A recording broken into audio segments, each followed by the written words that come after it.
Uh, Doing an alternate route today for my 1 mile walk. I'm basically going to the other side of the neighborhood. I usually go to my left out of my house. Today I'm going to my right. Actually, this is a much better route. It's a lot quieter, less cars. Just changing it up a little bit. One of those left brain, right brain things. You have to do that. Oh, one thing I do is I write with both my left and right hand, but in a mirror image. So if I'm writing Steve in my right hand, I would write Steve with my left hand the way you would see it in a mirror. So I would start with the S, T-E-V-E, that way. I try to draw both hands the same manner. I'm drawing a mirror image but inverted. Of course, music is awesome for that because music requires a certain degree of empathy to be ambidextrous. Ambidexterity, I guess that's the correct word. But anyway, been a little somber lately. I guess feeling my age. I'm pushing 60 at this point, and to be honest, neither Angela nor I ever considered reaching this age, and now we're here. So we look back and go, boy, if we knew, how we would have lived our life a little differently. But no regrets. We've had a wonderful life, and wonderful to be children, and a grandchild who's just the light of our eye.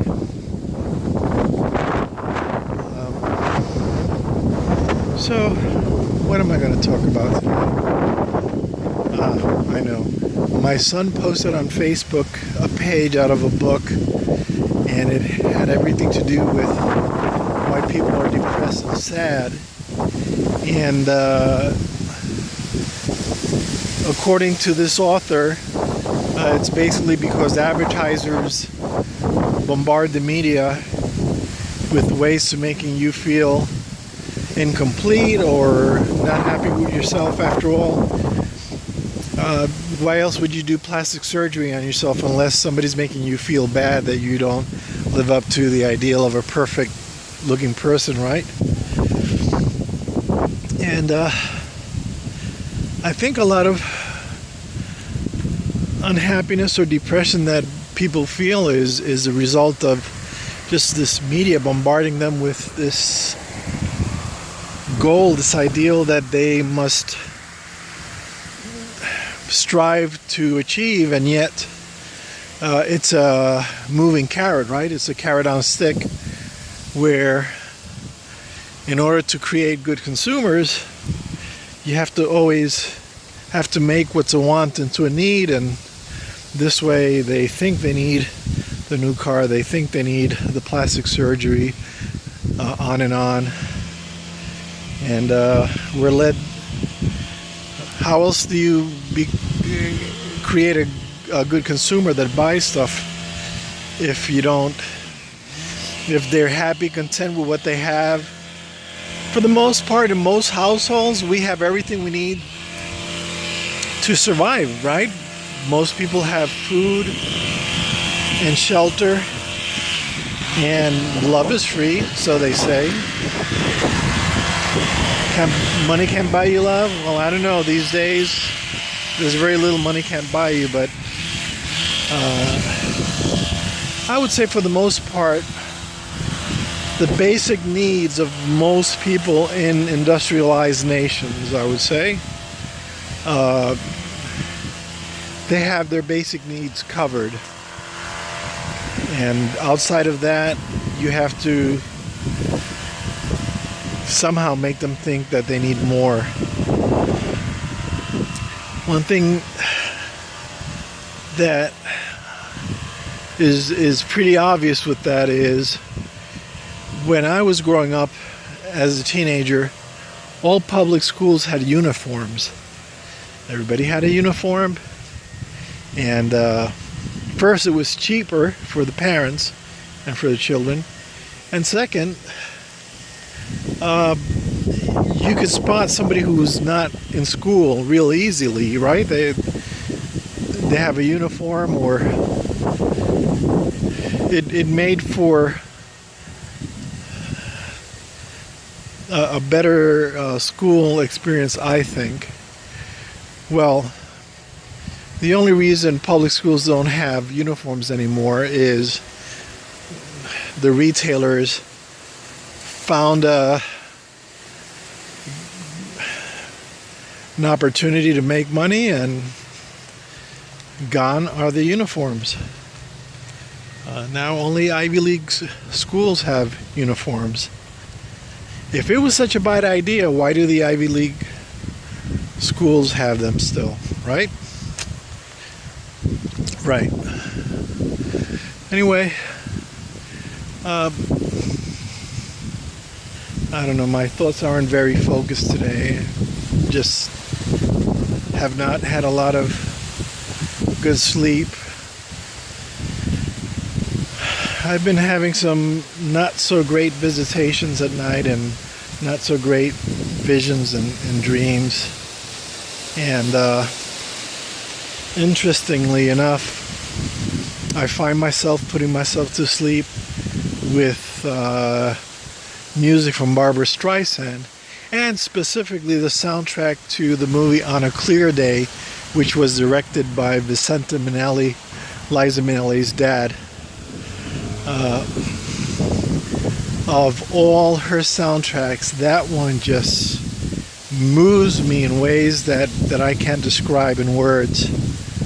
And I find myself falling asleep with that music in my head and waking up with that music in my head. And since I've started doing that, the bad visitations and the bad dreams have gone. Of course, prayer helps too. But I've been making a concerted effort to remain positive and to immerse myself in a positive environment. And that means no violent movies, no dark movies, no heavy metal or dark rock. Even in Prague, there's a difference, because I've always thought that music from the Flower Kings had such a positive vibe. It was mostly in major keys, and they were able to play music that lyrically and musically was always uplifting. So I enjoy that. Staying away from overtly intellectual and existential stuff, just immersing myself in good feelings. I'll take care of the intellectual stuff on my own. I've also been practicing a lot of music. One of the reasons that I like playing with this progressive rock band that I play with in Miami is just, it's almost like a therapy. It doesn't feel like work. I'm learning some of these pieces, and some of them are very challenging, like Firth of Fifth and In the Cage. And we're thinking of Tarkus, and that's going to be a challenge, but it's fun. But it's also something that sweeps my mind away from the banality and struggles and thoughts of everyday life.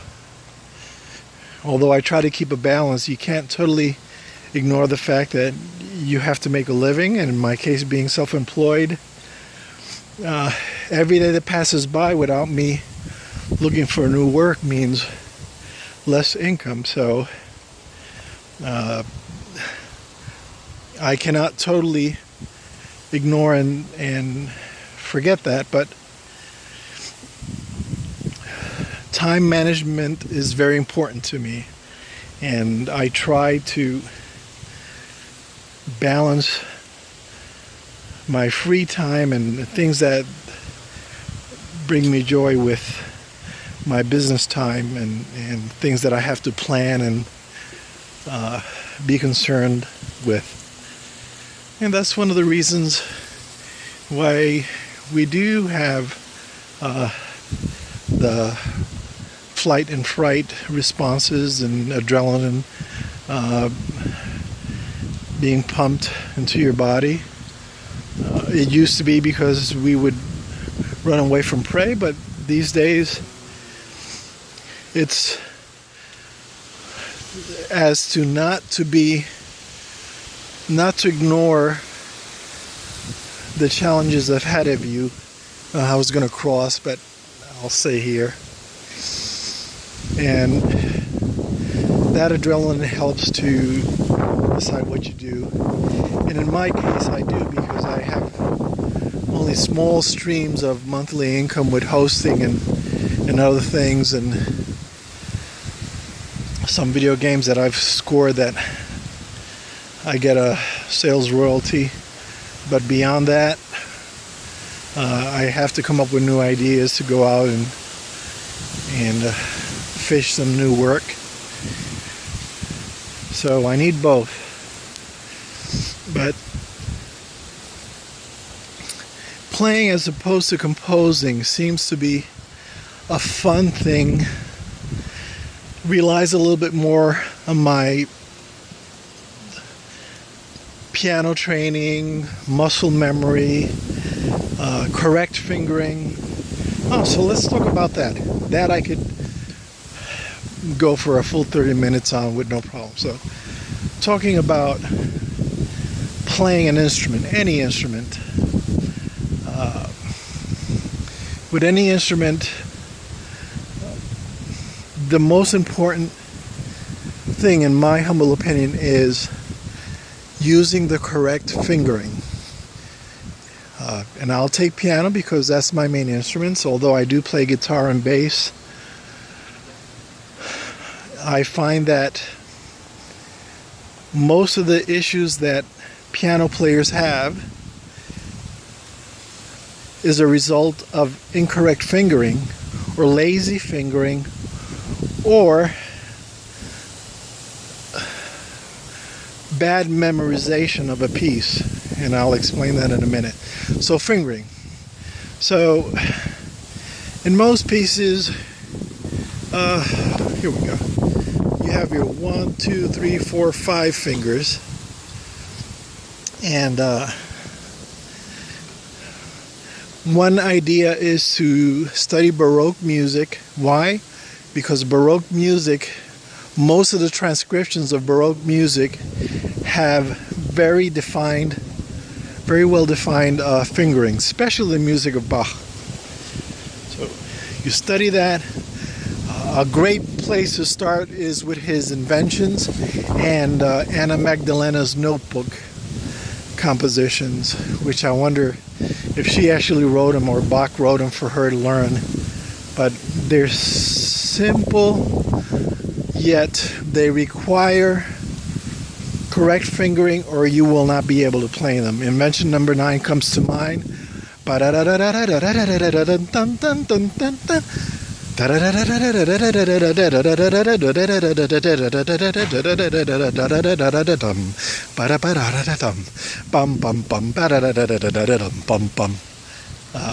Sounds like an easy line, but you've got two hands playing quite a bit different parts, and if you don't do the fingering right, you ain't gonna ever play it right.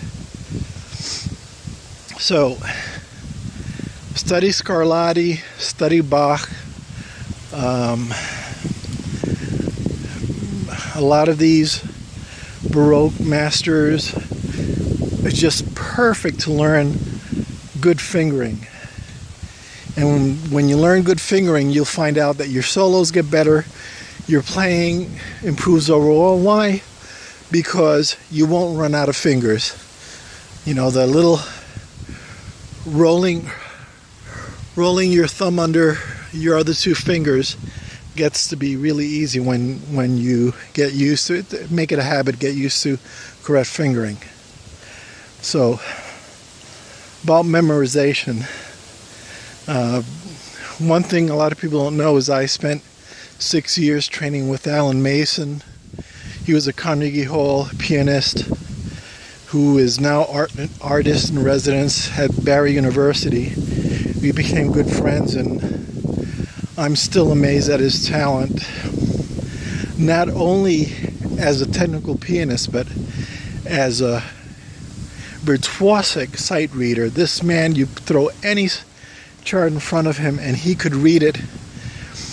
Even stuff that I wrote, because I wanted to stump him. I thought that maybe he was cheating. He knew these pieces by memory. This man could read music like we read a book. And so what did I learn from Alan? One of the things I learned was obviously the fingering advice, but also bad habits that people have with memorizing a piece. So let's say you're trying to learn a piece. I'm thinking of a Scarlatti piece that I've played in the past, and it goes bum bum bum bum bum bum bum bum ba dun dun. So there's a little fingering trick on that piece that makes a difference between playing it through or always failing. And I remember a very embarrassing moment where I was giving a piano recital in college, and I'm surrounded by my peers, all the music students are there, and I'm playing that particular piece, and I draw a blank. I mean, I just stopped, and I just froze and could not continue. And it was all because of bad memorization habits and fingering. So, getting back to memorization, I'm sorry, I'm going back and forth between finger and memorization, but memorization is almost more important. So the deal is, you have to memorize this piece, you start learning the piece, and you stumble in one section. So human nature, most people will just continue practicing and go over the piece 10 times. But the problem is, and it's a proven fact, but I didn't see it until it was brought up by Alan, that you will probably make the same mistakes in the same area, and if you don't stop and focus on the phrase that's giving you trouble and just play that, your muscle memory and your mind will just check mark, okay, this is how I play it. I don't play this passage easily or nicely, so that's the way it's going to be. And that's the worst thing you could do. So the best thing you could do is, when you have trouble with a certain passage, do not continue. Avoid what your common sense brain or your instinct is going to be, to want to continue it and move on to finish the piece and just play the whole piece over again. No, stop, play the section over and over that is giving you trouble. Examine the fingering, examine, are you getting prepared from what you were playing before? Your hand placement, that's another thing. Have you prepared your hands, lifting them in the right way? Have you learned the distance, the intervallic distance between where you have your hand now and where it's going to go? Because all these things will contribute to the reason why you're not playing this particular passage correctly.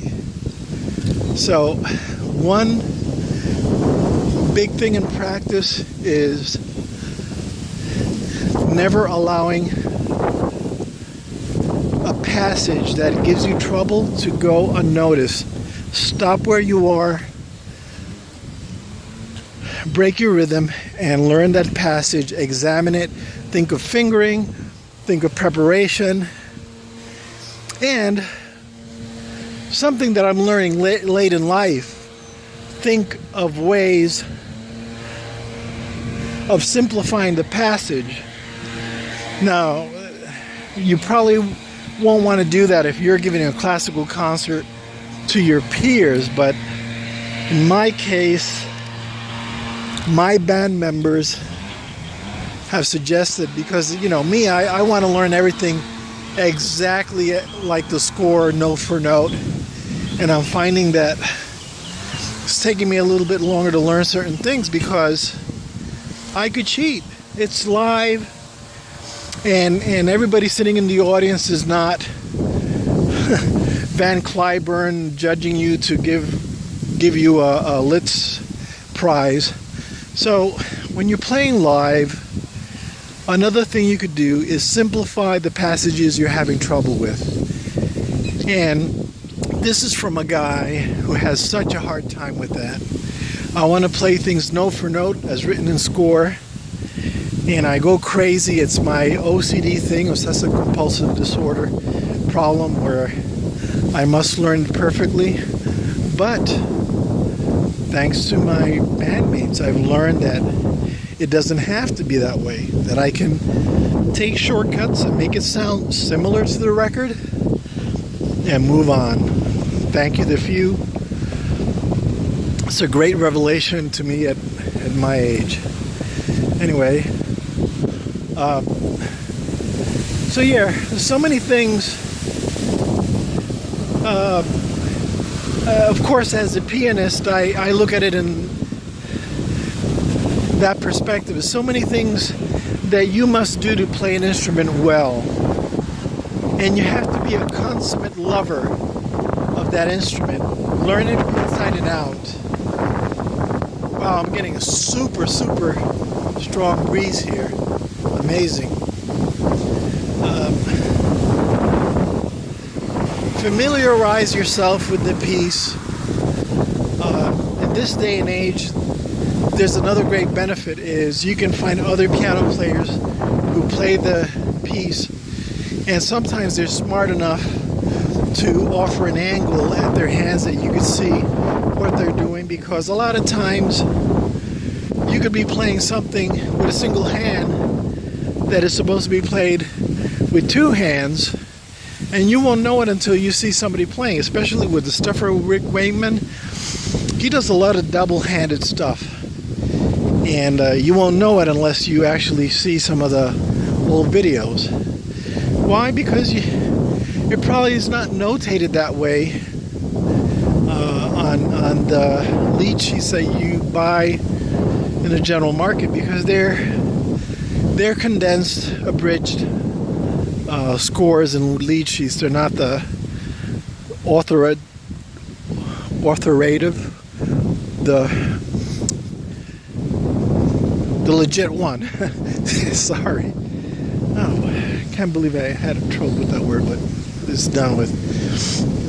Anyway, so some things that you could do to prepare, and I'm going back to my college days when I was doing piano recitals, and I gave piano recitals in a couple of halls and churches, and you soak your hands in warm water. That's one thing. Do hand exercises with stress balls and those little coil things that you do like this. You can also try grabbing basketballs, and that was another thing that Alan Mason had me do.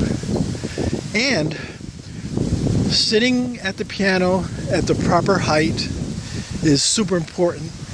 You want your elbow and your forearm to be at as much as a 90-degree angle as possible, with your elbows as close to your torso as possible. Why? Because if your elbows are out, when you have to do passages that span across octaves, your hands would be so spread out, it'll be so hard to stay in place. So with your elbows towards your torso, you have this much freer axis of movement than the other way. So things, ideally, if I were playing my piano recitals, which I don't do anymore, I mean, I wish I had the time and the focus to get back to my classical roots, but I had my time under the sun. I soaked it in, and so it is. But if I were, I would soak my hands in warm water. I would sit at the right height. Make sure my elbows are in. Breathing is important. Breathing and rhythm is important to keep your tempo. And as you place your fingers on the keys, you want to imagine you're holding a basketball, opening your hands like that. That's the right. That is the right position, or the right alignment to put your hands. Never bend your wrist. Your wrist should be also perpendicular to forearm to get more strength out of it.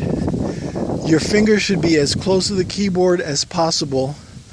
A lot of times piano players have a hard time because when they go from one part of the keyboard to another, they lift their hands high, they lose energy, and they won't have enough time to play the next passage. So you want to play, look at videos of Vladimir Horowitz playing.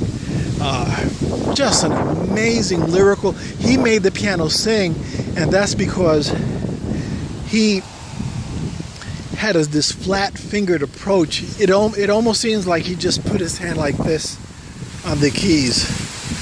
He had such a command of the dynamics of the keyboard, and he knew how to play lyrically, but a lot of it had to do with he was playing so close to the key bed that there was no energy lost. And this man is one of the few men who could play virtuosic pieces by Schumann, Rachmaninoff, Prokofiev at the age of 85. I remember seeing a concert of him at the ripe old age of 85 years old, and just blew me away. And you can do that if you have the right fingering, the right habits, preparation, mental focus, and you'll get there. But any instrument worth playing is worth playing with that level of concentration and devotion. Otherwise, you're just a hobbyist fooling around, and it's not worth your time. You want to play an instrument well, learn it intimately, learn the history of it, play with different, lately I've been putting on these gloves that have holes in my fingers, keep my hands warmer, and also to change the feeling and weight of what I'm doing. So that's my 10 cents advice. I'll think of other things, but those are the things that I remember on my end. And I finished my 1 mile walk. You guys take care. Have a wonderful Wednesday, and I'll talk to you later.